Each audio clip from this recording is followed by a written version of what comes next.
It's Red Eye Radio. Gary McNamara and Eric Harley talk about everything from politics to social issues and news of the day. Whether you're up late or you're just starting your day, welcome to the show.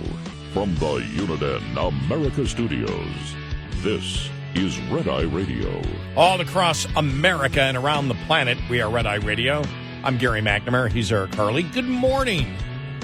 Here we are. Almost December in a couple of days. I don't know why, but it seems like we're way into December already, and we're not out of November yet. It's been the opposite all year for me. Normally, I feel like when it was November, I was like, feels like it's still July or August. Yeah. It's going too quickly, and all of a sudden it slowed down for me the last couple of weeks, and for some reason, maybe it's all the Christmas lights out there and everything else. It's just like, seems like we're closer to Christmas. An early Thanksgiving. We have 5 Thursdays in this November. So this coming Thursday will be the 5th. Okay. All right, so we had talked about this yesterday, how it seems as if and I don't know, I don't know what ignites the liberal media. I just don't. At times, what makes them say, okay, we need to focus on this now. We talked about how there's been a number of stories about where the population centers are going to be in the next few decades and even up to 75 years from now. And there's been a ton of stories. It started in COVID and continued to now about how many people are moving to the South and how many people specifically are moving to Texas and Florida. Right. And it seems as if the liberal media has had enough because you and I brought up a couple of stories. There was a story we brought you yesterday. What was it? I forgot who wrote it. It wasn't the Washington Post, was it? No, it wasn't. Oh, I forgot who wrote it. But it was about there are people that moved to Texas that aren't happy. And the first 2 people were anonymous. I'm just like, oh, come on. And then in the story it says, if you don't like Texas, let us know. So we can use it for a story. And we're like, oh, come on. Of course, nobody is saying that there aren't people that aren't moving from Texas. It's always fluid, the population shift in this country. It's not, well, you guys had one person that moved from Texas, and therefore not everybody is moving to Texas. Well, that isn't the argument. You're making an argument that nobody is making. Right. That's a straw person argument. But this one in thehill.com, you ready for this? Some Californians leaving for Texas could be replaced by Texans leaving for California. It could happen. Some. And it talks about how, 42,000 Texans moved to California in 2023, but over 100,000 Californians moved to Texas. And that's how you get that shift. That's why, you see it's twice as many, moved. Right. And that's what increases it, at that, particular point. That's how you judge it. Nobody is saying that nobody doesn't move. They said, I told you somebody I know that moved to California, got a great job, and figured out with the taxes and everything else to do it. But in it, they start talking about, well, the problem with Texas is pay is lower, and they give the average pay, which is no indication because what is the average pay of the people that are moving to California? And what is it in comparison to the cost of living right. in either location? And so they don't do that at all. They just make the case that, well, Texas pays less. And as we know, you and I talked about it when they decided to change how they figure out the poverty level, which we had always stated was they had the wrong formula to figure out the poverty level. They were figuring out the poverty level by how much you make. Well, how you figure out the poverty level is it's not how much you make, it's how much you make compared to what are the things that you absolutely have to buy and what money do you have left over after that. Right. And after they changed the way they looked at the poverty level, California went to number 1, which we expected it would be because it's not just about what you make, it's what things cost, which is an honest evaluation of the cost of living. Right. And so, they don't do that here either. But it's almost as if there's an anger out there. Well, we gotta change the narrative that people are moving to the South. Well, they are. Whether you like it or not, people are moving to Florida and Texas. That's the reality of it. Mm-hmm. Now, instead of trying to pretend it's not happening and coming up with straw person arguments, well, there are some people that are moving from Texas to California. That was never the point. Of course there are. There are people from Texas that are moving to New York. There are people from Texas that are moving to Illinois, Wyoming, Montana. When Romney leaves, Utah. Bill Engvall just moved to Utah from California. Did he really? Mm-hmm. He said the number one reason? Taxes. Oh, yeah. He loved California, but the taxes are crazy. But I've noticed this anger. We've got to change the narrative somehow. And so not everybody is moving to Texas. Well, there are people from Texas moving elsewhere. Well, of course there is. Yeah. It's the overall, at the end of the day, what is, at the end of the day, the end of the year, who has seen a population increase and who has seen a population decrease, and what is that viewed as over the next, what do you project out over the next couple of decades, and why are many more people from California moving to Texas than Texas to California? It comes down to the cost of living. It comes down to the taxes. It comes down to the cost of doing business for the countless businesses that have left California. Well, in the article yesterday, they did all, this was all economics they were looking at here, even though they didn't complete the equation in this Hill.com article, which they did not. But the one yesterday was just downright stupid. We'll get down there, and I didn't like the heat, so I'm going to go. Mm-hmm. Yeah, a lifelong Texan. Yeah. Yeah, all right. The intense heat, I like that one. Yeah, the intense heat. Well, if you've lived in Texas all your life, you already were dealing with it. Now, this is the thing, too, about what the liberal media is up against.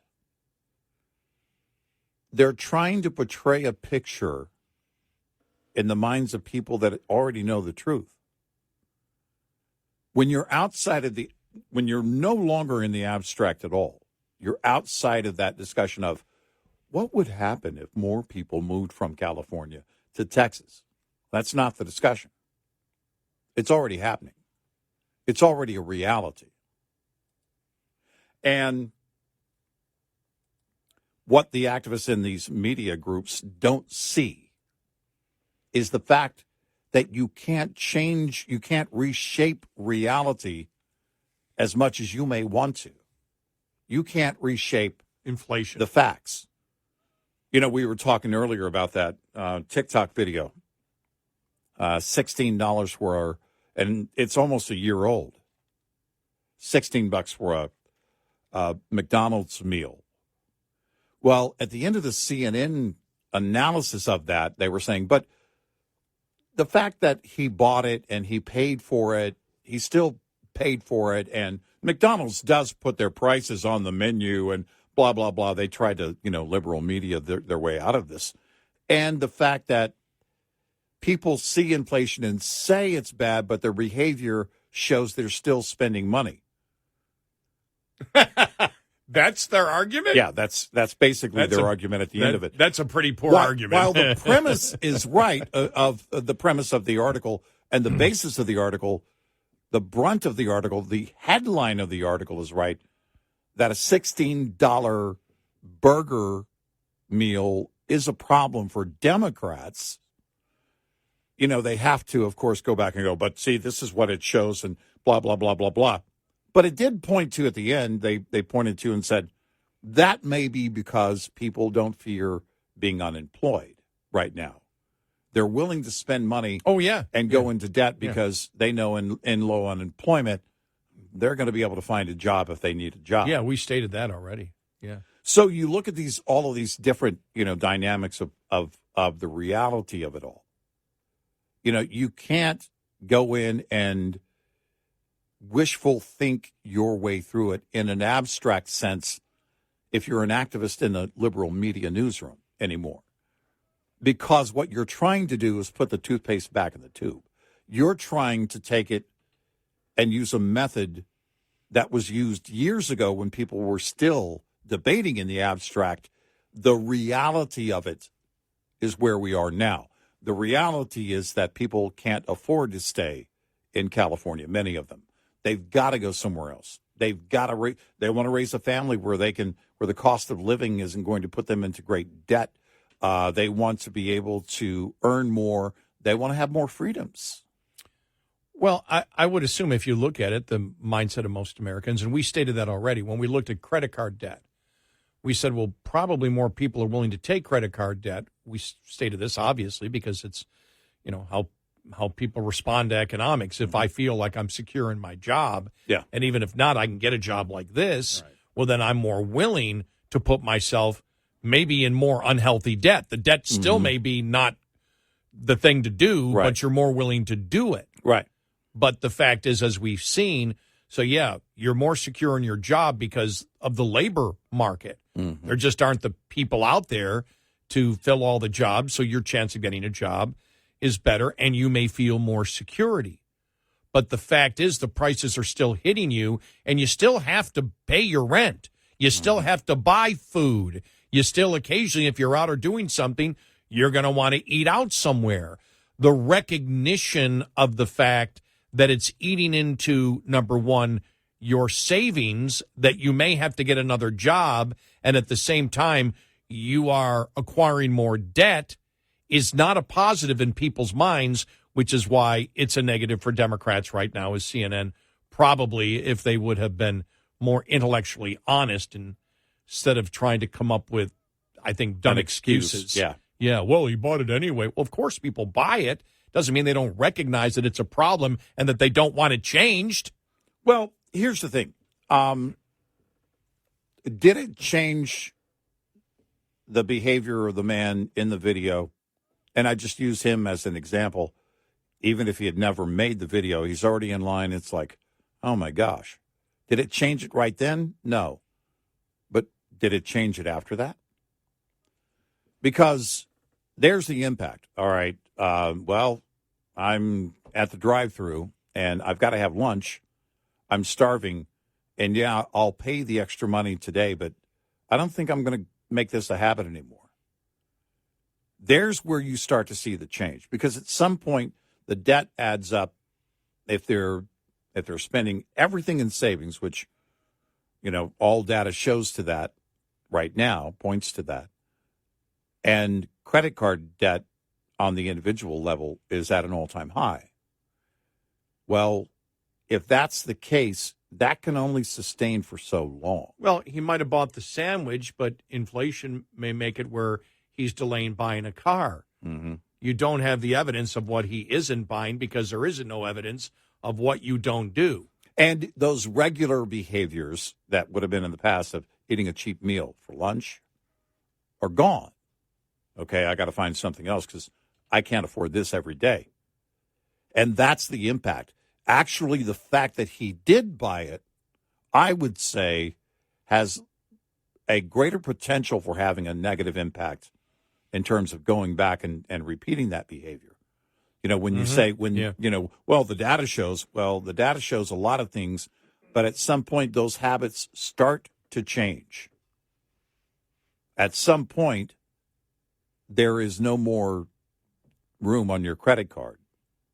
At some point, you have to cut back. You have to draw a line and say, all right, it's over. And that's why I think a lot of the economists have said now, a handful of them anyway, have said, sometime mid-2024, there's a good chance of a recession. Don't know if that's going to happen.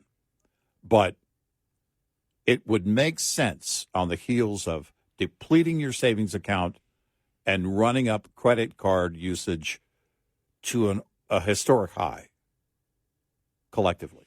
We also don't know what kind of a deal the Republicans are going to get when it comes to any type of cutting. And if they don't get the cut, remember, spending is still much greater than it was pre-COVID, and nobody's talking about the borrowing that's going to cause, and as we also know, the interest on the debt that's eating into the budget now $1 trillion a year. Mm-hmm.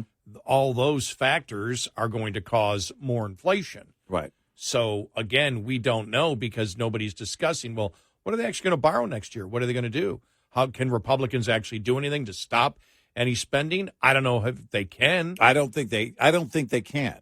They don't have the numbers to do it right now, and there doesn't seem to be any interest from the Democrats in moderating spending at all. None. No. And I don't see that turning around in 24. 866-90 Red Eye. This morning's USDA Farm Report is brought to you by House Products.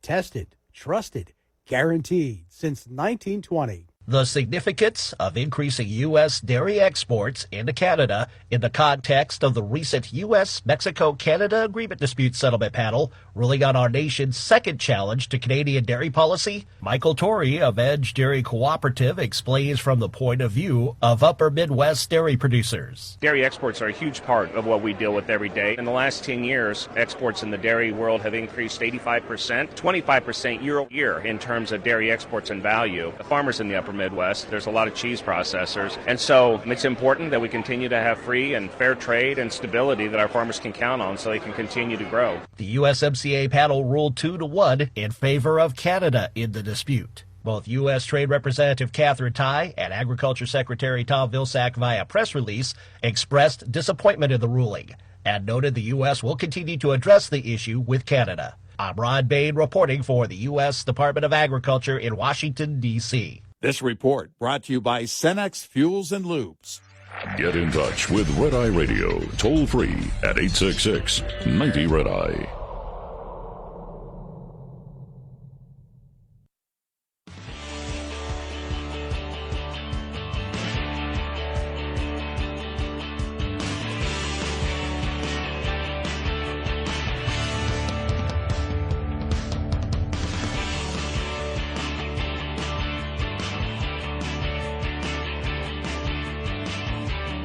It's Red Eye Radio. He is Eric Harley, and I'm Gary McNamara. Coming up on the bottom of the hour, Big Sandwich.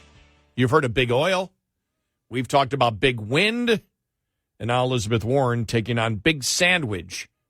And it's a great thing about, it's a great discussion on what is a monopoly. And this one actually gets to be quite humorous, the analysis of it, because what she's saying, there's a big investment group that's buying Subway. And they own a ton of other restaurants. Right. And they say this investment group actually stays a lot longer as an owner of restaurants than most people do. Mm-hmm. But they want to develop thousands of new stores around the world. Right. But they own Dunkin' Donuts, mm-hmm. which also, they also, Rourke also backs Focus Brands Group, which owns Auntie Anne's, Carvel, Cinnabon, Jamba, McAllister's, Deli, Moe's Southwest Grill, and more. They're known for holding investments for a longer period than some other private equity firms in restaurants. And what Elizabeth Warren is saying is that even though you do have, what is it? I forgot. What is it? The other sub place. There's Jimmy John's. Jimmy John's, yes. And, a few others. Yeah, and it's like, but they're going to be Firehouse able to. Subs. That they're going to dominate, that they'll have a monopoly on subs and sandwiches. And that was just blown out of the water saying, well, you may be able to make that case for other things, but people can make their own sandwich. Yeah. Yeah. And you have to take that in consideration when you're talking to monopoly and a few other things also coming up.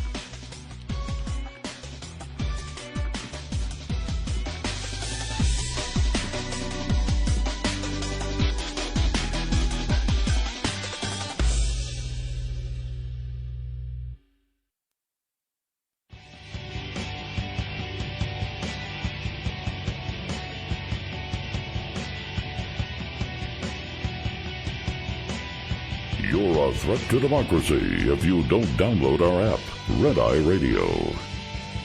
And he is Eric Carly, and I'm Gary McNamara. I'm just sitting here laughing because I remember talking about the whole Microsoft monopoly way back in the late 90s. Yeah. And I remember thinking to myself, that's the one thing that I still don't understand, how they figure out, because there's so many different scenarios for so many different types of businesses out there. How do you actually figure out whether it is or not? Mm-hmm.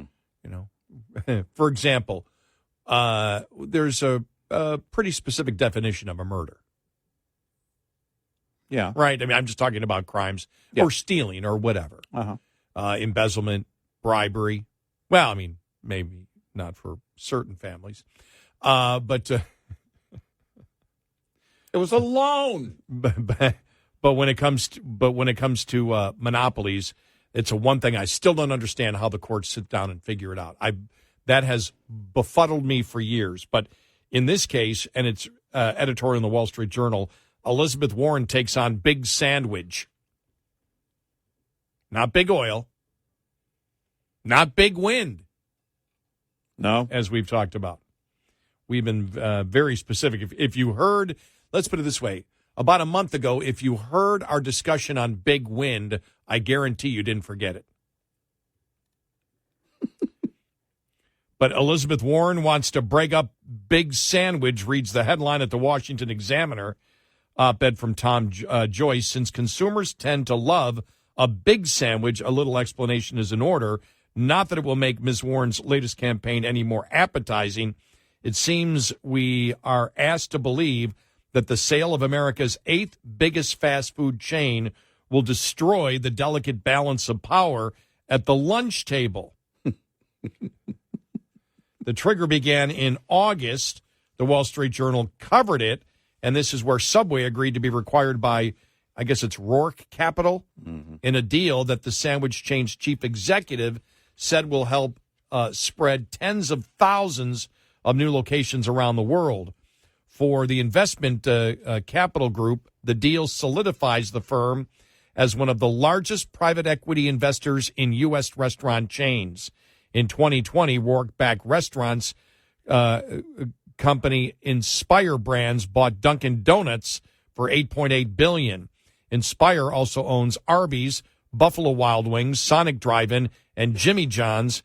It's one of the largest U.S. restaurant groups with more than 32,000 locations.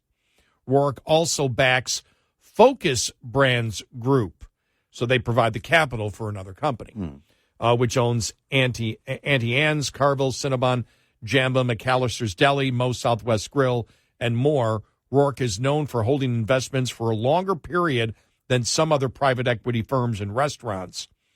Let's not forget that Big Sandwich still has to compete with Big Burger, Big Chicken, Big Pizza, and a ton of small enterprises.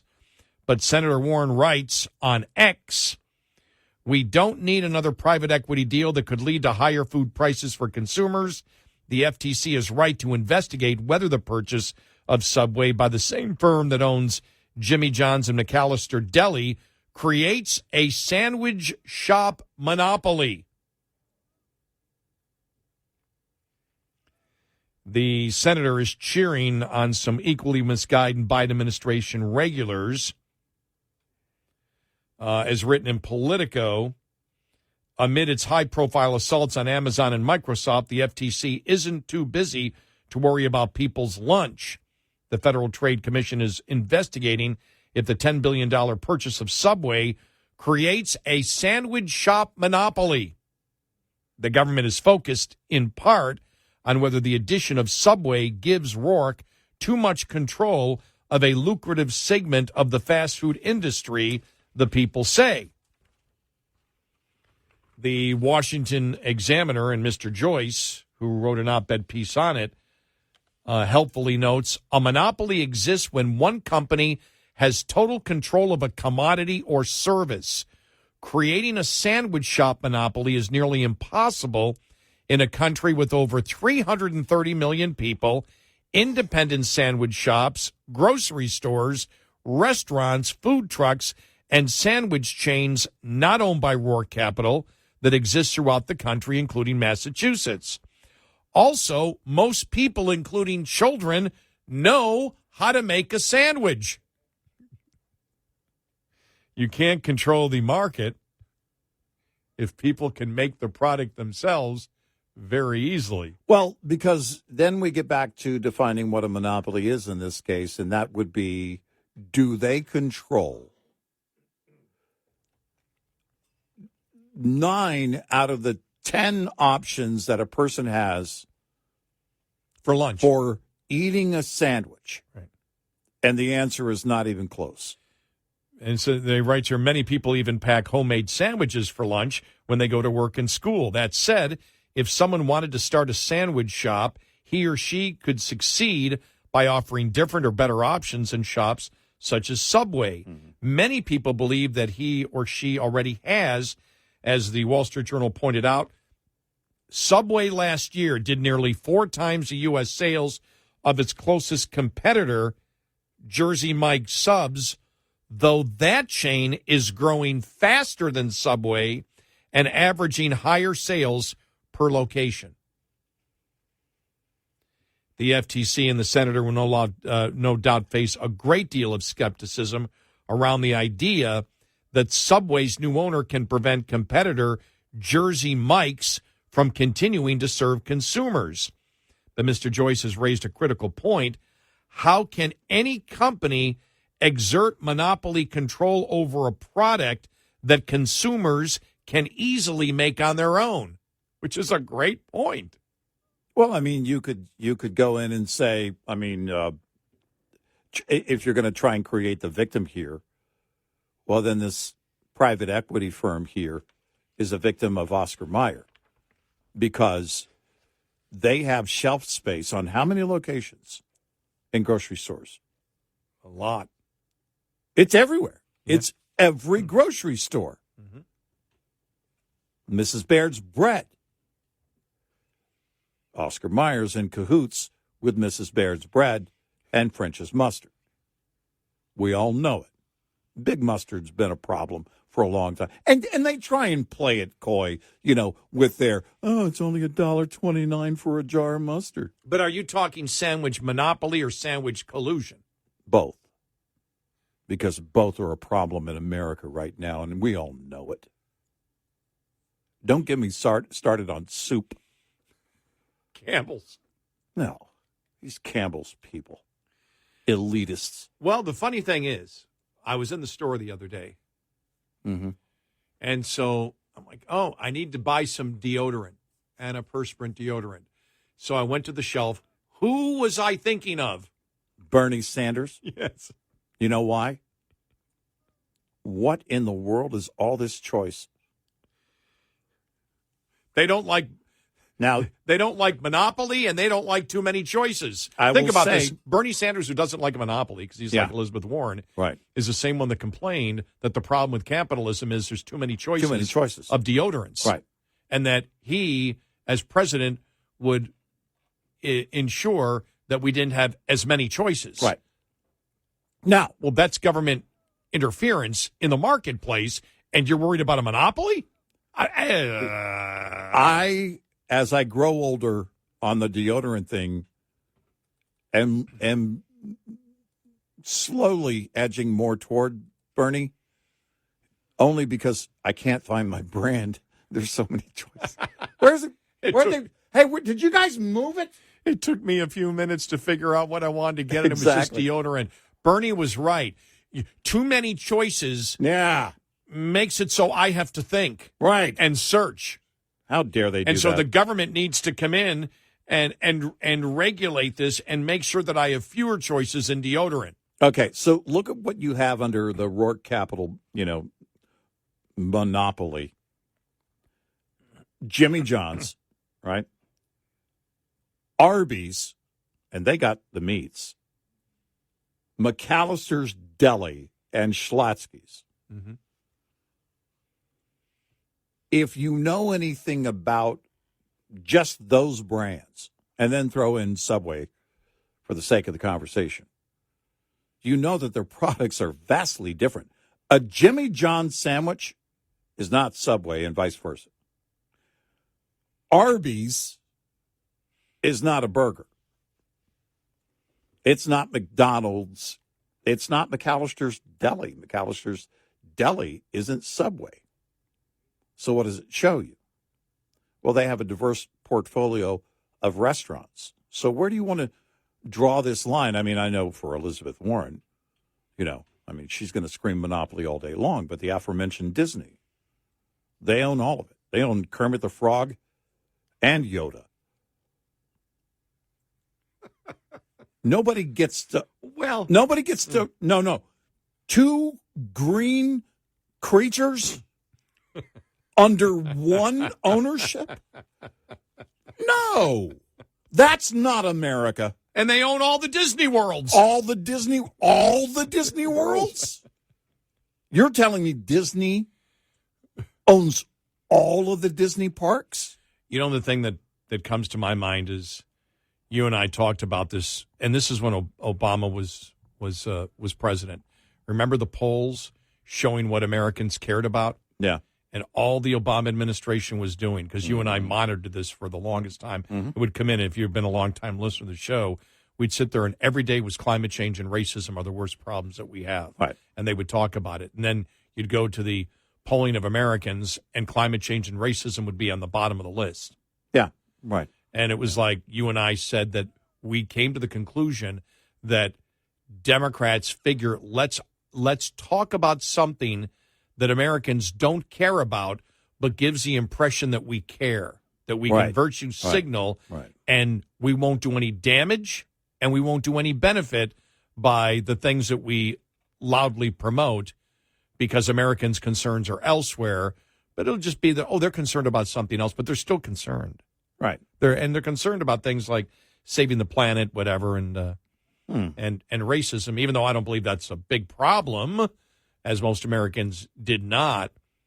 And I thought the same thing here with everything going on. Elizabeth Warren, we need to kill Big Sandwich. I just find that completely and totally humorous. It really is. It is laughable, because even at the base of it, it implies what she's really getting to is nobody should be making this kind of money. No firm, no private equity firm. She's the same person that basically is saying, look, we shouldn't have billionaires. That's who Elizabeth Warren is. This company is too successful, is what she's saying. They shouldn't be making all of your hard-earned money. Well, what would you do? Break it up?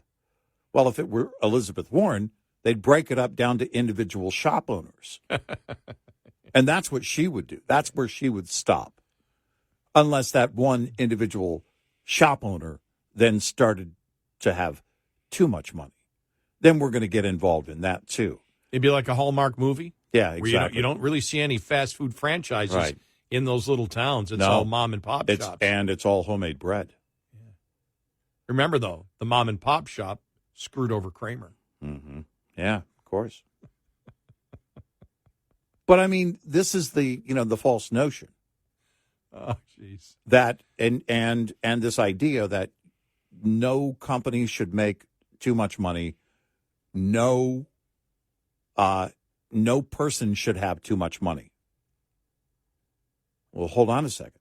And by the way, liberals think that the Senate shouldn't exist.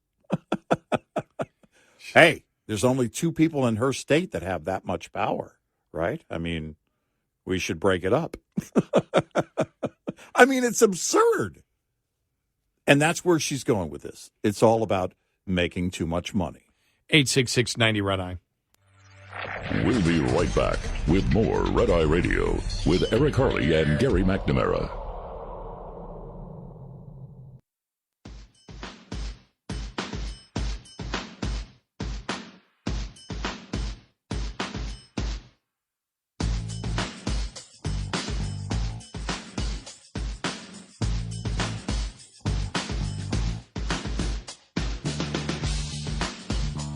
It's Red Eye Radio. Then again, maybe Elizabeth Warren will compromise and say that if they only have a small burger or sandwich with just a little bit of meat in it, a smaller sandwich with for climate change.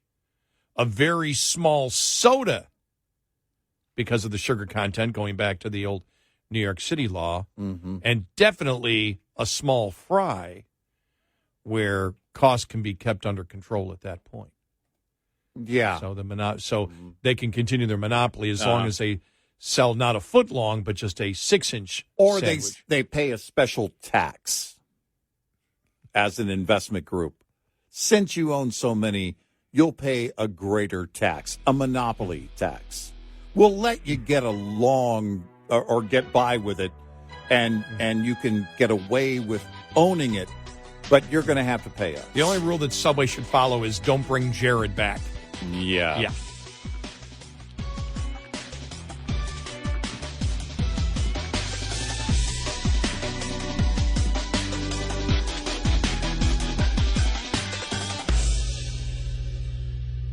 This is Red Eye Radio on Westwood One.